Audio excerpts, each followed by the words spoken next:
Me Grimlock say you listening to All Things Transformers. Striving to save the world from the evil Decepticons, the heroic Autobots are led by Optimus Prime. He's more than meets the eye, he's a robot in disguise. Transformers! Going ballistic to destroy the Autobots and conquer mankind, the evil Decepticons are more than meets the eye. Transformers! Heroic Autobots versus evil Decepticons with the fate of planet Earth hanging in the balance.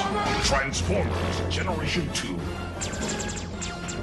And now, through the magic of the Cybernet Space Cube, the computer-enhanced stories of the Transformers. Transformers Generation 2. Hello and welcome to All Things Transformers version 2.0 episode 36. I'm your host Steve Megatron Phillips, and joining me again in this episode is TFJ and Mike. Pecan Court Michael. Hey, how's it going? welcome back, guys. Yep, we are here once again, and this time it's to talk about Transformers Generation 2.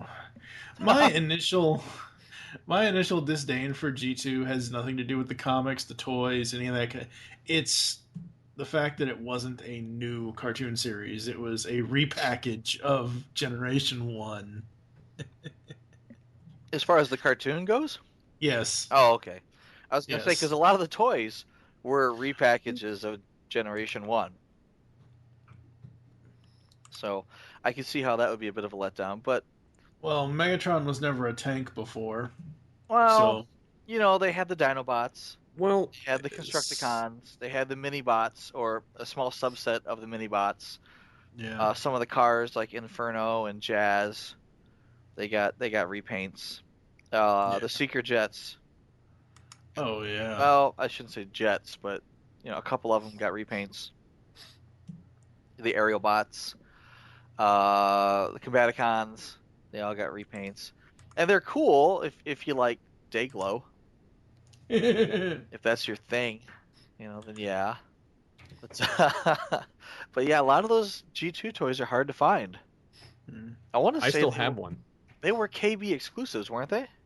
Most likely. No, they were. I mean, KB did sell a heck of a lot of them, but they were not KB exclusives. Okay. I just remember them. Well, I remember seeing them at KB. Yeah, they carried them very heavily as well as when they did Machine Wars. Machine Wars was a KB exclusive. Okay. Oh yeah, Machine Wars was definitely KB. But all the ones that I have that are in package all have the KB stickers. Ah, So interesting. that's the only one. I mean, I don't have any record in my personal collection of people buying any from Toys R Us. Let's say. Funny thing about Generation 2 is I remember seeing them all in KB Toys. A giant display case, and this is when I was already into Transformers. We'd gone to local pawn shops and picked up certain G1 Transformers, and I'd gotten into it. Anyways, we went to KB Toys one day, and I forgot my wallet at home, and my parents, of course, were like, no, you can't spend your money because you didn't bring it with you. And I was like, well, I didn't know we were coming to the mall to KB Toys. Yeah. I'm like, or I would have brought it with me. And they're like, guess you should have carried it. And there's like a big wall of Transformers, and I'm like drooling over this, and I see Optimus Prime and all these other. And at the time, Optimus Prime actually cost like $20. Yep. To which I was sad because I had like 40, and I was like, I'm gonna buy this and I'm gonna buy that, and they're like, nope, you're screwed. And then so I went back the next weekend, and the entire thing of G2 was gone. Wow. I was so mad. But we ended up going to a pawn shop again, the same one we got our Generation 1 stuff from, and I ended up picking up the G2 Optimus Prime complete at the time, which I no longer have anymore, which I'm kind of sad to say. Now, is that the repaint of G1 or was that laser? It's the repaint of G1, but the cab was a little bit brighter colors, more vibrant. Plus, he got his guns, which attached to his trailer, from the clip-on Autobot logoed sound box that went on the front. Right. The rest of it was pretty much repaints, but on the side of the trailer it said Optimus, and it was black, and it looked really badass. Yeah, I've actually got one on my shelf now. I've got two of them. I've got one of them positioned in robot mode and one of them positioned in vehicle mode. And they're standing in front of laser. That's another one I wanted but never got. But I do have the G2 Megatron tank, the green one. Hero Megatron. Oh no, the big one. The big one. Yeah. I don't have his little pistol that he's got or the bullet, but I do have the rest of it complete. I actually picked that up at a flea market in Florida on vacation. I got it for $2. Holy cow! Wow! Because the guy didn't know what he had. I saw it on the table, and having the internet at the time, early internet, and I was like, I know what that is. I know what that is, and I had $20, and the guy was like, $2, and I said, okay. Not gonna argue with you. Because he didn't know what it was, and he thought it was just a tank, and I was like, I have Megatron. Nice. But those were the only T2 I ever owned, though. Oh no, I've got that Megatron somewhere. He's not on my shelf. I think he's in a box. He's in like the box that he came in, but he's packed away somewhere because I didn't have enough room for him on my shelf. But I liked Hero Megatron and Hero Optimus, just because it was like the first. Well, it was the first Optimus that came out that wasn't, like that G1. Exactly. Yeah. I mean, he's kind of like the Michael Bay version with the long nose on the front of the cab. and he's got these rockets that if you push really, really hard on this air pump, they shoot out. It's a cool figure. It's not, fantastic, but that was about the time when, you start seeing ball joints, some of the figures and better articulation. So no, it was head and shoulders better than some of the older Optimuses. And the same would go for Megatron. I mean, even though he's purple, he's still cool. That purple color scheme really did start in G2, and then it evolved with Tyrannosaurus Rex. Well, Decepticon purple, it came in G1, but. Well, yeah, but I'm saying like Megatron. Like the only thing that was purple on him in G1 was his Decepticon logo. Yeah. So, ever since then, Megatron has had an affinity for the color purple. Especially when Unicron took him over, he had all purple stuff in front. Yeah. I remember. The thing I remember about the G2 toys, and I remember really liking them almost more than the Generation 1. Some of the Generation 1 stuff is the shininess of them, specifically with like Sea Spray and the gold version of Bumblebee. Right, the vacuum metal. Yes, absolutely loved because there was a Sea Spray, Bumblebee, and a Cliff Jumper. Yep, I had original Bumblebee, but his transformation wasn't always. Yeah, and the tires peel off. Yep, exactly. And I remember later getting Throttlebot Goldbug because, yes, ladies and gentlemen, whether you like it or not, in Return of Optimus Prime, Bumblebee got turned into Goldbug. But anyway, I'm not just Bumblebee anymore. I'm a gold bug. That's what we'll call you from now on. Gold bug. It's like, I kind of like being Bumblebee. Screw you, gold bug. I like the new design on the gold bug toy, but I wish that the color. Oh no! The compared to the Bumblebee toy, the gold bug toy actually looked more like it had a better design on it. As far as the overall aesthetics and how the toy actually worked, because it was a Throttlebot versus a regular mini car. Yeah. I just wish he was a little bit more gold, and that's why I like the gold version of the original Bumblebee. He's shiny. Yeah. He's super shiny. You know what's that? I have this huge stack of unopened toys in front of my display cases, and I can't see into that shelf that has like my 87, 88 toys in it, so I can't see Goldbug. But because I got this huge stack of stuff here that Chrissy keeps telling me I'm gonna have to put somewhere. But yeah, the thing I liked about the G2 toys, and they started, I want to say they started this with the oh god, they're not called the Cyber Jets. I was gonna say Yeah. they're not called Secret Jets. No, they're Cyber Jets, and there was I think 4 Decepticons and 4 Autobots, but they all had this spring-loaded transformation where you would push like the back of their tail fin, and the whole thing would kind of it was like on a ratchet system that would fold them in half. And the transformation is pretty simple, but you can do it really easily. They just snap into place, and the shoulders, the elbows, the hips, the knees, everything is ball jointed. Their head swivels around.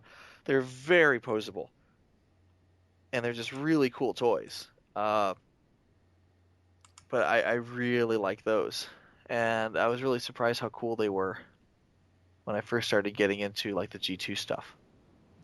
Yeah. My brothers actually used to have the Cyber Jets, all of them, and it was kind of strange seeing some of them, especially how quickly they could break.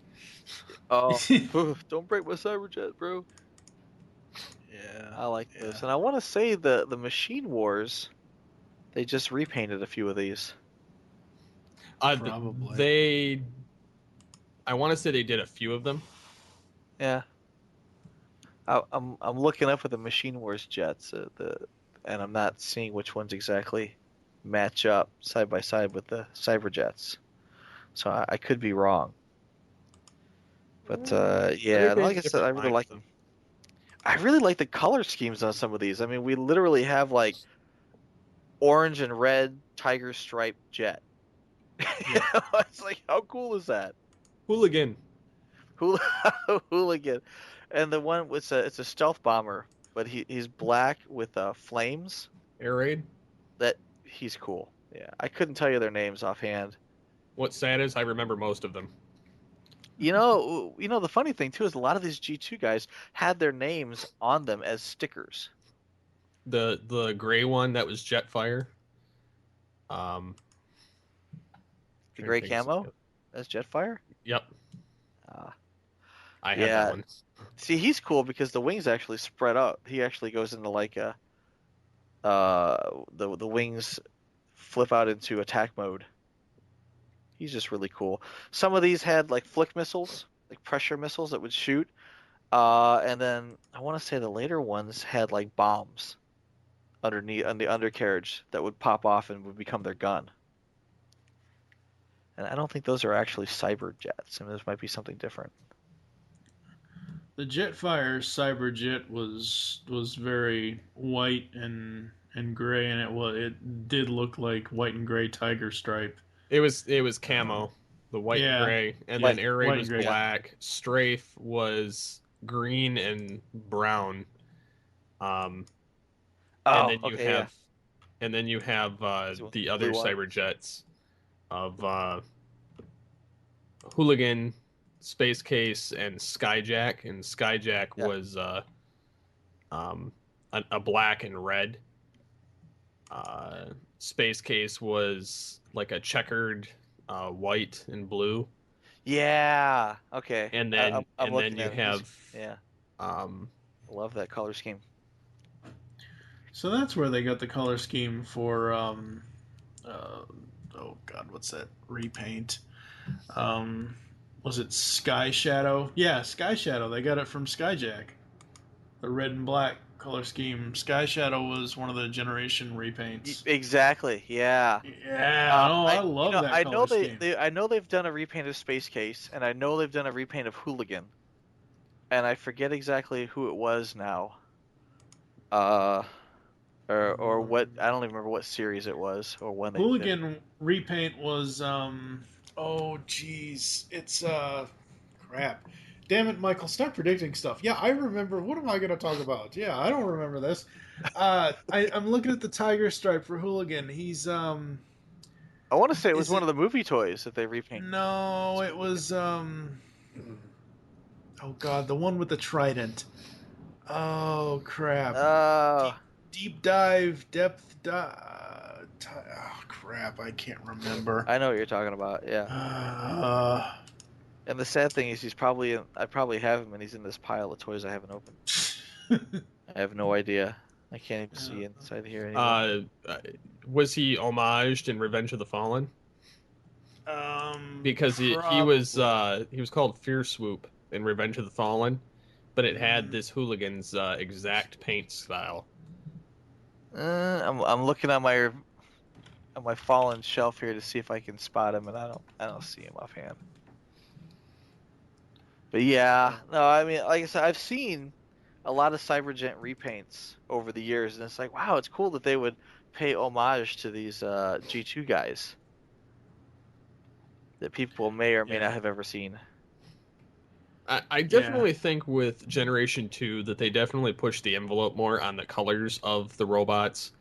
I think also not only to sell more toys, but to kind of grab more attention because they released them in a particular set and never deviated in Generation 1. In Generation 2, you get some new molds plus some imported Euro molds. So it was kind of they were trying to definitely push the envelope and not keep it too nostalgic because they were pretty much battling Ninja Turtles and Power Rangers at the time, so they were being decimated. It's terrible. I was gonna say, yeah. I'm actually looking online here to see if I can find the repaint, and I don't see it. It says the Hooligan mode was redecoed to make G2 Jetfire. It was also used to make RoboMaster's R-Blade, Universe Wind Shear, and Timeless Ricochet. Huh. Okay, well that's great. But I don't know. I really like the like I said, the spring-loaded transformation, and that is something that you see later on in the basic Beast Wars. I want to say the early ones. So like if you look at like Beast Wars Rat Trap, the first one that came out, he's like a little spring-loaded guy. You know, he's still got I don't want to say he doesn't have flick missiles, but he still has that, you know, weapons that you can stow away inside his mold. And they did that. Yeah, they did that for a lot of the, like the I don't know, the boar. I don't remember his name. The frog, the Insecticons. A lot of the basic ones that you know you would just trigger it and they would just flop out into Spinner, Iguanus, Optimus Primal, Megatron, There Terrorsaur. They all had that. But I really liked those. I thought that I mean, some people don't like that gimmick, but I kind of dig it. It's kind of like the animated activators, where you touch them funny and they transform. Yeah, I kind of dig that. But do they like it? You gotta touch them just right. And then If they they'll respond and they like it, you're doing it wrong. Oh God, stop. So yes, You know then we have the random Generation 2 commercials, and you have Victor Caroli narrating a good 90% of them. Then they try and play around with putting Transformers stuff to orchestral, rap. What? Yeah, there's reference to it. I'm gonna have to listen to that. Because back then it would have been like, what, Run DMC? I don't Fat know. Boys? But it was pretty bad. But then you have, you know, the Cybernet Space Cube of, you know, a lot of the toys and comics were Victor Caroli, but as it progressed, you have starting with the season 2 and 94 stuff, you have Gary Chalk starting his first foray into the Transformers world, doing the narration and various TV station announcers for it. That sweet molasses. it's just funny that's the first time he's actually involved with Transformers, and the end of Victor Crowley and the beginning of Gary Chalk, and then he gets to do it again like 2 years later in Beast Wars. And the funny thing about the 3D in this stuff is you get to see 3D robots and Dinobots, and then you get to see it again. That was just the intro, right?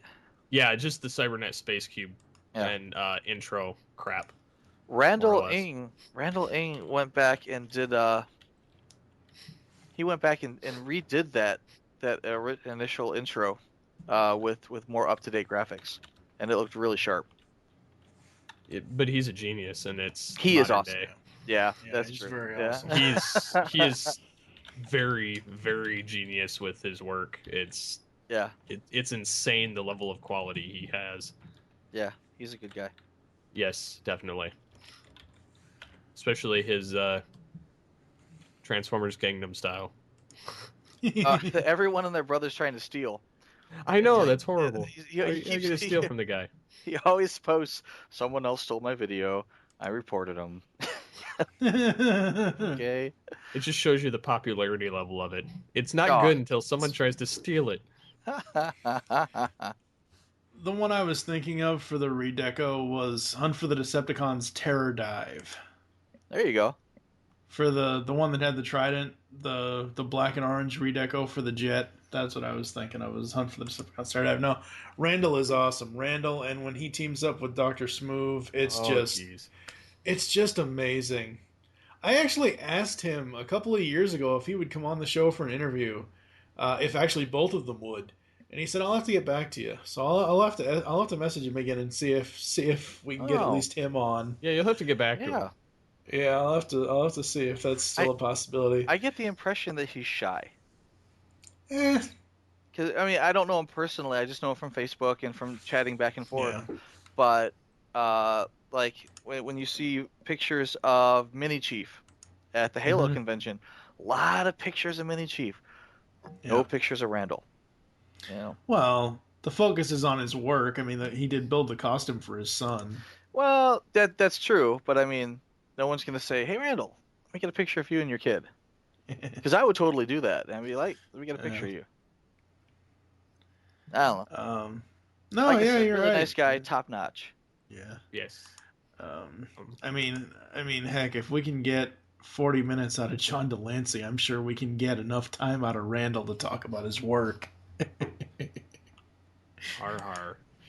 I'm not making fun of it. I'm just saying that, it's sometimes interviews are hard.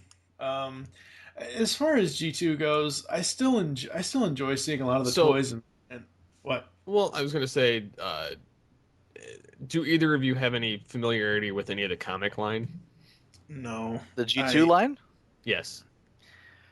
I didn't read it per se, but I remember bits and pieces of it. Like I remember the art style being a lot better. It was more boxy, more robotic, more sketch-like. It was a 180 from what Andrew Wildman was doing with the G1. Mm-hmm. Back in the day, I want to say I was reading Martial Law, and that shared, I don't want to say an art style, but it was informed by Martial Law in that there was a lot of attention to detail. There was a lot of like graffiti, like written on people's armor or on their guns. Things were more detailed in that, if someone was getting blown up, you would see it. If somebody's shooting a gun, there's shells everywhere. There's an awful lot of action-oriented type. It's just a more exciting series. And it would have been forever and a day since I've actually looked at one of those, though. I want to say, I actually had some after reading some of the G1 comics. I had gotten a CD from a friend that had all of the original comics scanned on the CD, and it had all of them except for G2. So I mean, I've read all the originals, but I had not actually gone through and read all the G2 ones. I said familiar with them, but I don't remember exactly what happened. The interesting thing is you have Simon Furman writing it, which is actually fitting that he's finishing off the G1 regeneration into G2 because he's introducing characters and aspects that would surface in this G2 comic. So he's actually building a bridge to his own series. That's kind of cool. Which I've skimmed over some of them, so I definitely am interested in picking up the regeneration trades. But you have the G.I. Joe series, is where G2 starts out. And there's 5 issues, and it starts off with a raggedy-ass Megatron. They find, because the Destro's castle can transform into something. Okay, cool. You've caught my interest, sir. It's definitely strange. I still have those comics. It was during the Ninja Force part of the comic series, and when everything in G.I. Joe was Dayglow too. Yeah. Yep. And well, there's a large Transcarpathian castle that Destro and Baroness are at, and Destro and Baroness are working with the G.I. Joe at the time before they get brainwashed back to Cobra. And it says that he promised the Joes by transforming the castle to create a distraction. Well, elsewhere, Megatron sees the transformation. Yeah. And he marches his butt over there, and he's kind of crotchety and cranky. So he ends up coming up to Cobra in exchange for Cobra building him a new body, which is the tank, and this super experimental railgun that this human doctor creates. Was it Dr. Archival? No, it's Dr. Biggles Jones. It's a female character in the show. The lab coat. Yeah. And she's got spandex with a lab coat over it. Yep. Yeah. And so she's hot. like a female Dr. Mindbender in essence. She starts out kind of nice and meek, and then she turns into Mindbender essentially. But Cobra Commander, rebuilds Megatron with this new upgraded Cybertronian technology, and Megatron promises to give him Cybertronian tech in exchange for this body. So Megatron's running his whole agenda behind the scenes. Mindbender's coming back to life, and Megatron's just kind of watching everything going on and commenting. And Prime catches wind of this, sending he's talking to Bumblebee on one of the moon bases or something, and then sends 5 Autobots to go after Megatron. And the team's led by Hotspot. And then you have Steeljaw, Chase, Brawn, Override, and Skydive. Megatron rips Override into pieces with his bare hands. And incinerates several other ones, blows a few other ones away. I think the only one that gets away is Skydive, because he deactivates himself so that he doesn't have an energy signature, and the Joes load him onto the Ark with Spike. And then Megatron's, of course, floating around on the Ark, and you find out the technology he hands Cobra is laced with viruses. So of course. It's useless. So then that's the end of that, and then this is continued in Generation 2 of the comic, and then the first cover of the Generation 2 comic is like a one of those kind of lithograph type covers, fold-out battle covers, which I have both editions of. And then, that's the 12-issue run, and you see Jhiaxus, the new Decepticon warlord of the ultimate Cybertronian race, and Megatron comes in the second issue after blowing Fort Max away. It's rather hilarious. Okay. But then Bludgeon comes in, finishing off the G1 line, and then Jhiaxus is fighting the Optimus and Megatron, and they discover the origins of Cybertronian evolution and all this other stuff. So it's a really interesting series that really didn't get much legs to grow. So the Regeneration 1 ought to help explain some of it. Wow.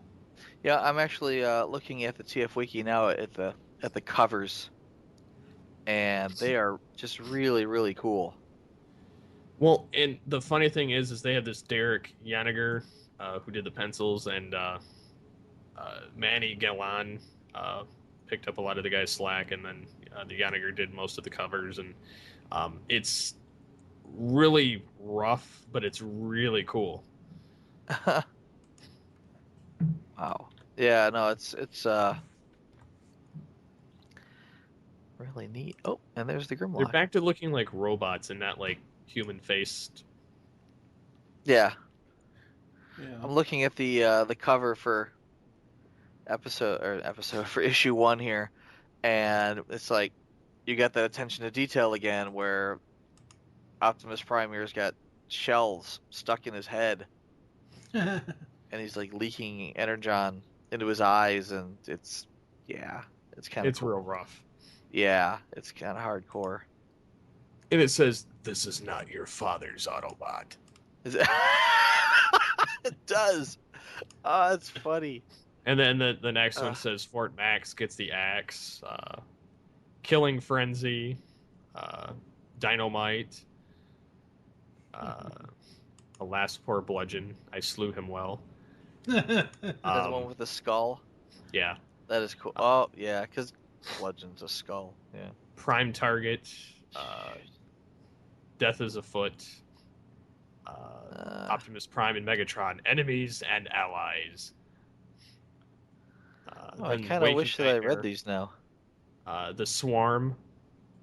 They have like this swarm. It's like almost like the Hate Plague, but it like incinerates Transformers upon touching them. So it's kind of like a combination of Cosmic Rust and the Hate Plague. Basically. Wow. Okay. It's pretty hardcore.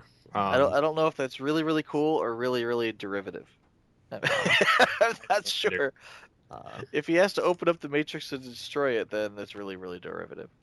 Then they of course, the War World is there, and they plan on Starscream's treachery, and then using the Creation Matrix. So then of course you have the War World of Pain, and then they have the End of the Road for Transformers Generation 2, and it's consumed by the Swarm, and that's the only issue I don't have.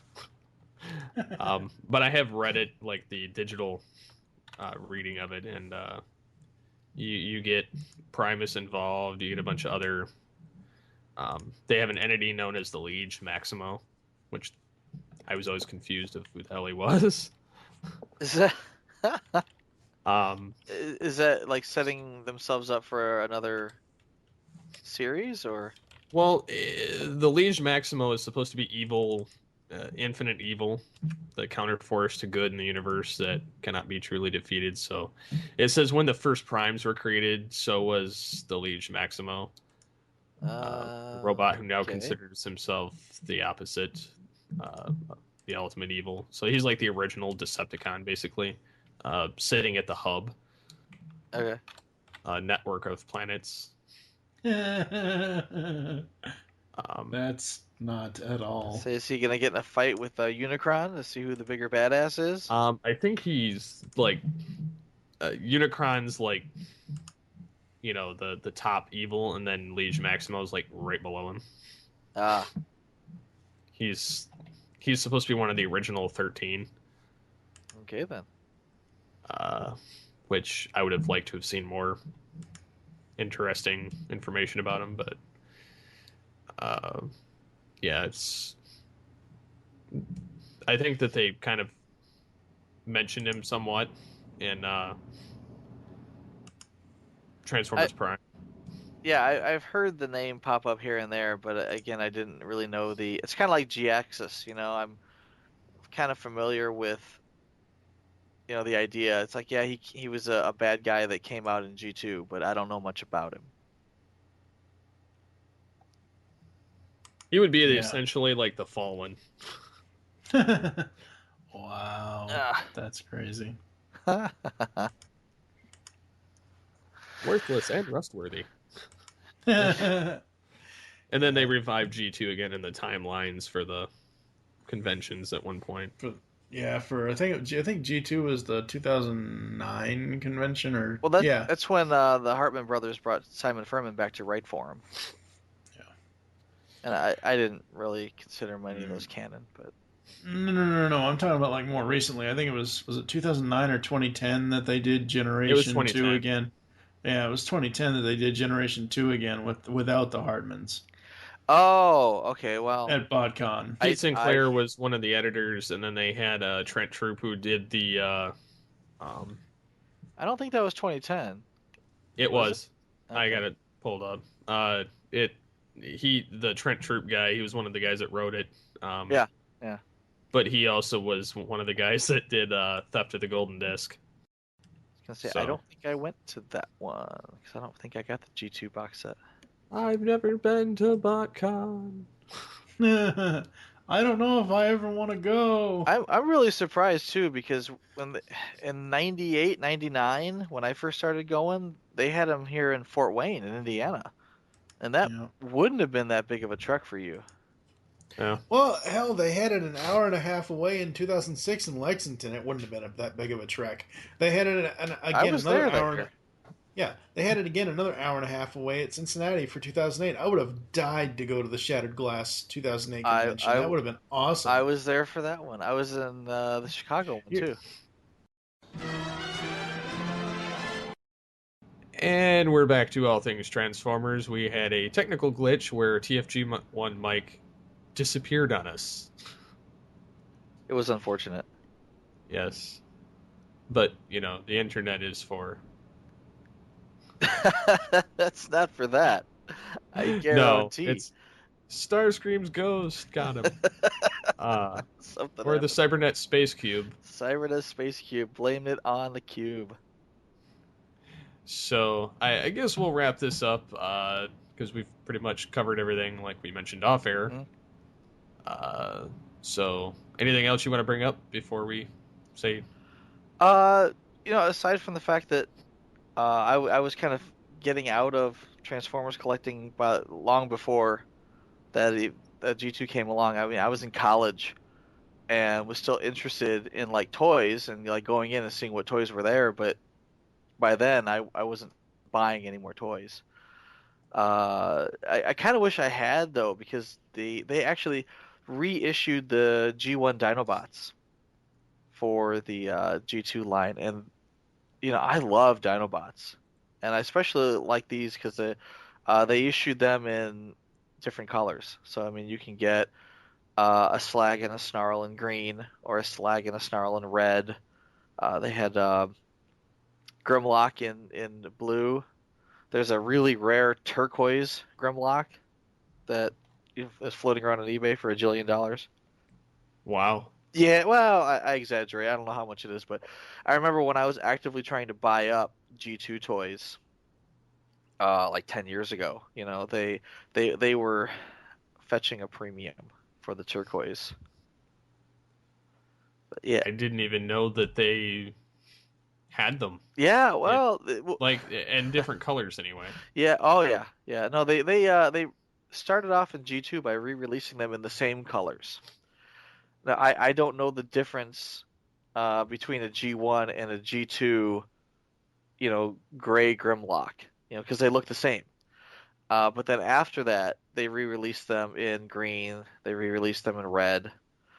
Took me forever to get a green Snarl. Could not find a green Snarl. And I ended up finding one at BotCon for a good price. But yeah, I got a goodly selection of, multicolored G2 Dinobots that I really like. I think they're cool. I also find it kind of funny that G2, in addition to having the different Dinobots, had the auto rollers, the GoBots, the laser cycles. Mhm. The GoBots are the funniest to me because it's like the Action Masters. They're almost like worthless. Well, I mean, the GoBots were like literally GoBots. I mean, the when you think of cheap ass Transformers with a really crappy transformation, that's what I think of when I think of GoBots. And the G2 GoBots, because at that point Hasbro had bought the GoBots name. Those figures are not very good. They're little small like race cars. I think that's what they're supposed to be. It's like race cars that transformed, and like Matchbox cars that transformed in cheap plastic. But later on, they ended up like for the Robots in Disguise line, they repainted all those, and Yeah, I remember that. oh, they were really collectible then. They didn't call them GoBots anymore, but they I bought a buttload of those. And the funny thing is now, I mean, they didn't sell all that well, the GoBots in G2. I mean, so if you try to go back and find some of those, like you try to find a GoBot Optimus or a GoBot Megatron, and it's like good luck. And they have little guns, like same as they had in the RAD line, and you may find an Optimus, but you're not going to find his little gun. It's annoying. That, and I want to say those had to have been KB exclusives. I don't know. Maybe people just didn't buy anything from may KB. Have been? I'm not 100% on that. I don't know. I was gonna say I've got a bunch of them, and I'm looking in my shelf here, and I don't see them on my shelf. I must have them packed away. Yeah, I don't know, but I mean, they're a novelty. It's kind of neat, but they're not as cool as some of the other ones, like Rotor Force. Those actually had like little spring rotors that shot out, and they're too big to poke your eye out. So I mean, there's a bonus, right? Yeah. Yeah, I dig those. No, I didn't collect the G2 toy line, like I said, until after I actually gotten a bunch of other G1 stuff, and I just wasn't that interested in the non G1 stuff. But I want to say my wife got me like a box of G2 toys in an auction, eBay auction. She gave it to me for Christmas or something, or Valentine's Day. I forget. It's a long time ago. And at that point, I'm like, these are cool. I want them all. Yeah. And then got all hardcore. Just started buying them. But they're hard to find. I mean, especially at a decent price nowadays. Yeah, a lot of the old stuff is very hard to find. Yeah.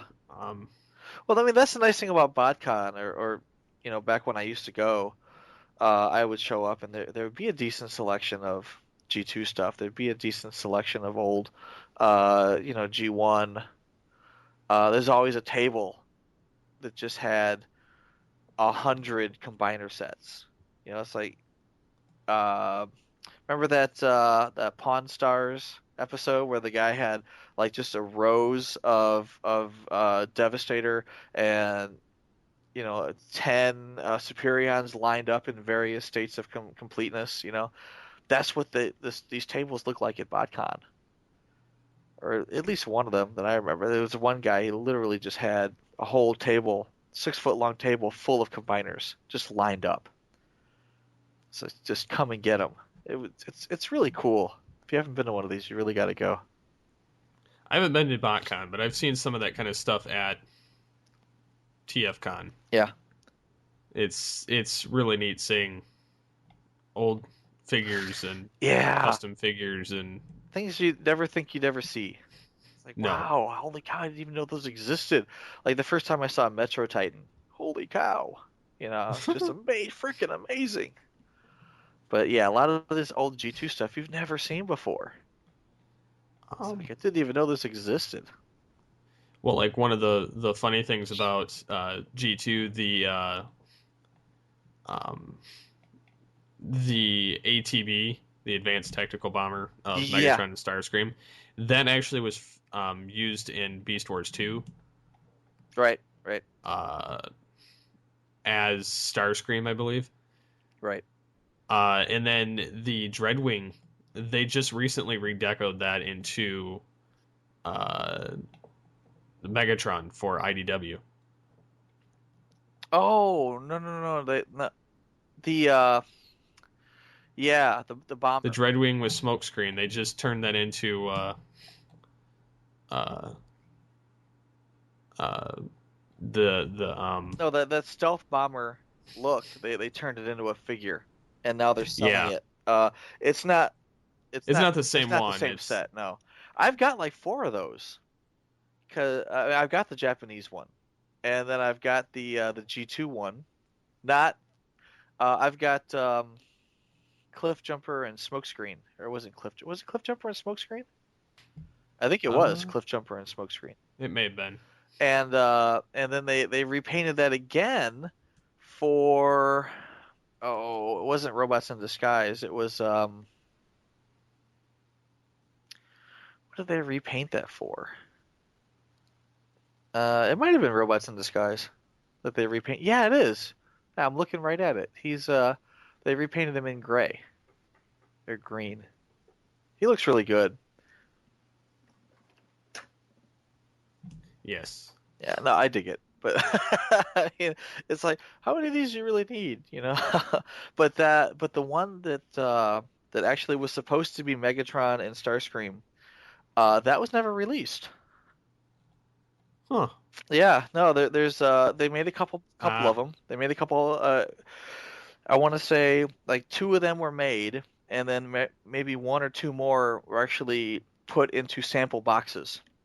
It says test releases Okay. in Ohio. Oh, they were released in Ohio? I thought those were never released. Yeah, in very limited quantities. Okay, well, there's a very limited amount of them floating around. I've seen them on eBay. And, well, I take it back. Like 10, 15 years ago, I saw them on eBay. And they were ridiculous. It was like, okay, I'm never going to own one of those. It's like Cookie Crisp Jazz or something. It's like, I'm never going to own one of those. Or, what was that, Pepsi Prime? It's like, yeah, they exist, but they're $5,000, so I'm never going to buy one. I almost wonder if you could find one on, not eBay, but Shelf Life. Oh, I don't know. Because that's all stuff that people are just trying to sell on their own. Yeah. Of stuff. Mm-hmm. And I see they have the Generation 2 GoBot Megatron on there. Oh, really? Yeah. Cool. I periodically cycle through there ever since we did our interview with the guys from Shelf Life. You can actually find a lot of figures on there, and you basically, how it works is you put how much you're willing to pay if you ever, if that figure ever comes to that price level. Mm-hmm. And if it ever hits whatever price you're willing to pay for it, it automatically does the transaction. Oh, wow. And because it hooks up to your PayPal. And then if it automatically matches up, then you they'll ship you the thing, and your money automatically goes through, which I found kind of interesting. I've sold a number of figures that way. Really? Through there. That's kind of neat. Works pretty well. And you don't even have to, once you list it on there and put it on there, you don't ever have to babysit it because it sends you an email. So it'll just let you know. Yep. It says, hey, you have money. And then I'm like, oh, I should sell it. But yeah, they have some comics and they have some figures on there too. The only G2 figure I see on there is the GoBot Megatron. Some people sell them, some people don't. It's a collection type site, but yeah, I thought that would be an interesting place to try for Generation 2. Yeah, no, I'll have to check it out. I was gonna say, because I'm still looking for a Generation 2 Ramjet. Looks like they have a couple of the Cyberjets on there, and like Air Raid and Jetfire. I don't know if any of them are for sale. Yeah, no, I got those. No, like Electro and Jolt. Those were the The guys that had the lights built in, kind of like the Laser Prime. Leadfoot and Ransack. I'm still looking for a couple of those. Those were the Rotor Force. Don't have those. But I don't know. Like I said, I mean, you go to BotCon to find these, and usually That's probably your best bet. yeah. Oh, here we go. I don't have a G2. I don't have a Blowout, GoBot, Firecracker, GoBot. They're just making shit up at this point. Bumblebee, Megatron, Soundwave, and Prime. I don't have. This is weird. I got like this list that I printed out that I used to take to BotCon with me, with like pictures of everything. So if I see it in like a booth or something, or if it's under glass, I can look at it and go, "Ooh, I need that." Ooh, Totally need that. It's sad too because every year I'd go and I'd pull out my list and I'd go, "Oh, I don't have that. I need one of these. I need one of these." And every year, the prices go up. It's like, well, this year, of course, this year you could buy it for $5, but next year it's $10. It's like, and after a while, you get sick of paying $5 for a, scrapper's gun or something. It's like no, I'm not. Like one year I went, I needed Blaster's gun, G1 Blaster. I'm like, I need a G1 Blaster gun. The guy's like, ooh, yeah, that's gonna cost you. Like seriously, I think I paid like $15 for Blaster's gun one year. It was just that's sick. I know. What do I got here? I got like oh yeah, like the Micromaster headquarters. I'm missing a gun and a missile. And it's like, yeah, good luck even finding these. And if you do, they're gonna charge you $20 for a missile. Like seriously, God forbid you need a head for a headmaster. Huh. I don't know. Well, it'll be interesting to get back into the convention thing. They got BotCon coming up. I'm not gonna go to BotCon, but like TFCon in Chicago, I'm definitely going to that.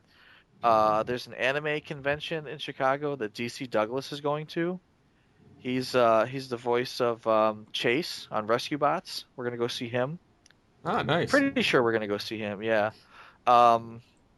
And then they've got C2E2 here. They've got Chicago Comic Con, which is like right next door to where TFCon is gonna be. Lots. Is it the same weekend or is it? No. No. I want to say C2E2 is like in the March.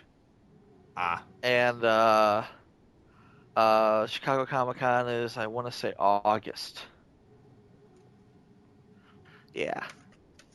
But yeah, so there's, I mean, I'm kind of really interested to go to TFCon because for years I've been saying, yeah, I'm gonna go to the one in Toronto. That's an 8-hour drive for me. It's like I'd like to visit Toronto. I'd like to see it and kind of hang out there for a bit. But yeah, it's an 8-hour drive. There's a lot of people that I know there who go every year, and it would be really neat to go hang out with them. But like I said, 8 hours.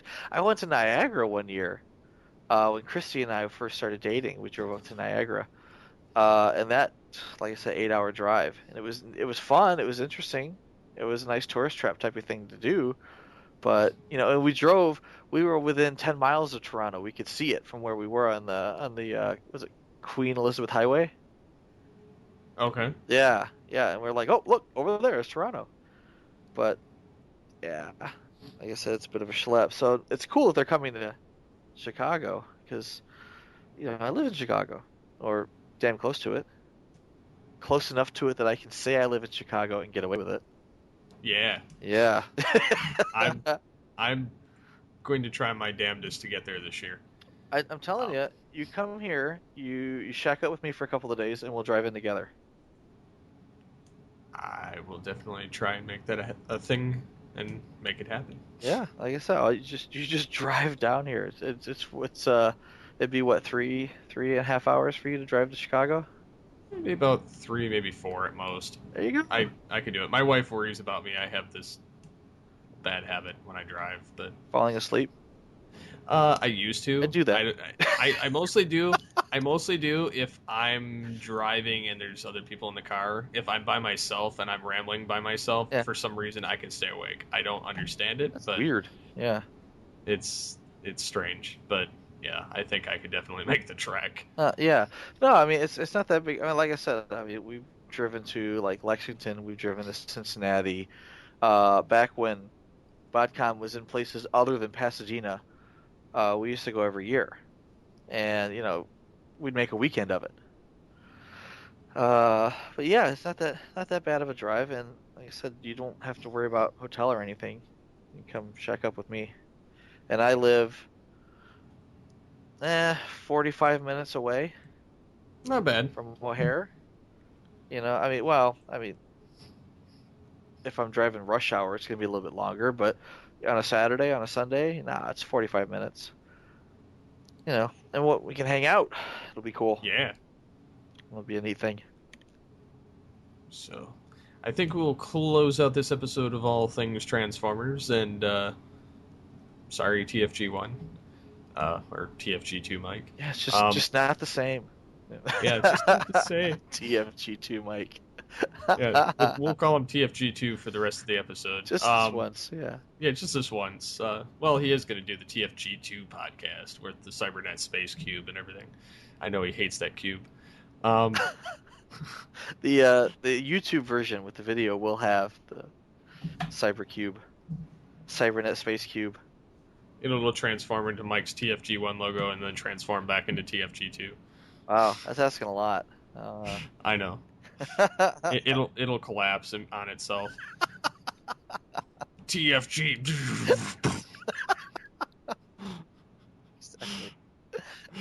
So, yes, thank you for listening to this episode, even though it changed direction halfway through because Mike disappeared. But sorry about that. We'll be back next time when we talk Beast Wars and Machine Wars. Somewhere in the world, Michael Blanchard is cussing. It's like the Crocodile Hunter, like I was telling you off air. Oi, what we have here is a TFG1 mic. That sounds very French. I don't know. I know. I can't do an Australian accent. Oh, you can't? Oh, No. I used to love Steve Irwin. He Yeah. goes, oi! He's just protecting his babies. It's like, oh, he wants to bite me. He wants to bite me real bad. That's okay. He's just protecting his babies. Mike just wants to smack his face on the desk. As hard as it goes. All you'll hear is fun. And then he'll be like, rah, rah, rah, rah, rah, on his end. I can hear the reverberations of his head hitting the desk from here. Oh, My microphone is vibrating. What the hell is that? Here in the wild, we have a TFG1 mic. Look at him. He's hitting his head up against the desk. I bet that's got hurt. Thump, thump, thump. At least I hope that's what he's doing. Oh, my. Good night, everybody. Good night, everybody. Good night, TFG1 mic. Stop that. Stop it. Nice. The best part is he'll never know. He's gonna get until all he pissed listens. off when he hears that. He'll be like, "Wait, I wasn't I'm not listening." editing it. Oh God.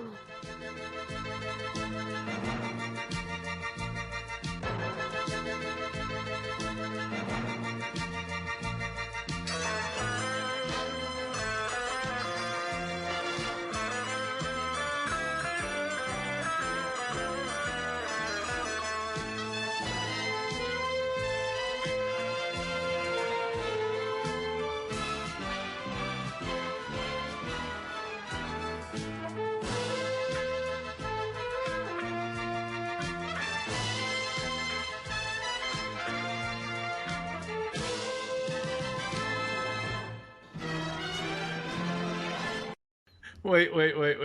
That would be funny, like 3 Starscreams and a baby. You could pull that off. Oh my god. 3 seekers and a bitch. No. Well, no, that technically wouldn't work. I was gonna say my 2 Megatrons and me, but Yeah. Me, myself, and Megatron. Oh my god. Oh, so hilarious. I, All right. myself, and yes, me.